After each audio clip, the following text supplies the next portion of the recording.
તે ઉત્તર પ્રદેશ સંતાયો છે એવી અમદાવાદ ક્રાઇમ બ્રાન્ચને ખબર પડે છે। ટીમ ત્યાં જાય છે પણ ખાલી હાથે પાછી ફરે છે, કારણ કે તેમને પંકજ ભાવસાર મળતો નથી।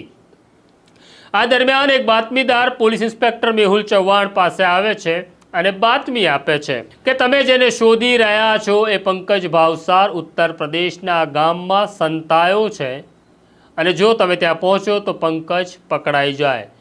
એટલે અમદાવાદ ક્રાઇમ બ્રાન્ચના 6 પોલીસ કોન્સ્ટેબલોને ઇન્સ્પેક્ટર મેહુલ ચૌહાણ ઉત્તર પ્રદેશ રવાના કરે છે, ખાનગી વાહનોમાં રવાના કરે છે અને જે ગામમાં પંકજ સંતાયો હતો ત્યાં પહોંચે છે। બાતમીદારે બાતમી આપી હતી કે પંકજ ભાવસારની સાથે બીજો એક ગેંગસ્ટર છે જેનું નામ છે આશુ પિલ્લઈ અને આ બંને સાથે છે। ક્રાઇમ બ્રાન્ચના 6 પોલીસ કર્મચારીઓ ઉત્તર પ્રદેશ પહોંચે છે અને મજૂર બની ગામમાં રહેવાની શરૂઆત કરે છે। 1 દિવસ 2 દિવસ 3 દિવસ ગામમાં ખૂબ શોધખોળ કરે છે, પણ પંકજ કે આશુનો પત્તો લાગતો નથી।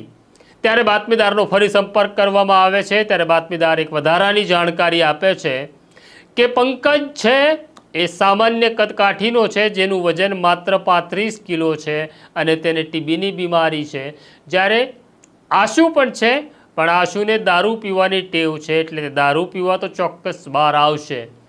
એટલે આ 6 પોલીસવાળા મજૂર બની દારૂના ઠેકા ઉપર રાહ જુએ છે, પણ ત્યાં પણ આશુ પિલ્લઈ દારૂ લેવા આવતો નથી। આ દરમિયાન બાતમીદાર એક બીજી જાણકારી આપે છે કે આ લોકો જ્યાં રહે છે ત્યાં જમવાનું મંગાવતા નથી, બહારથી જમવાનું આવે છે।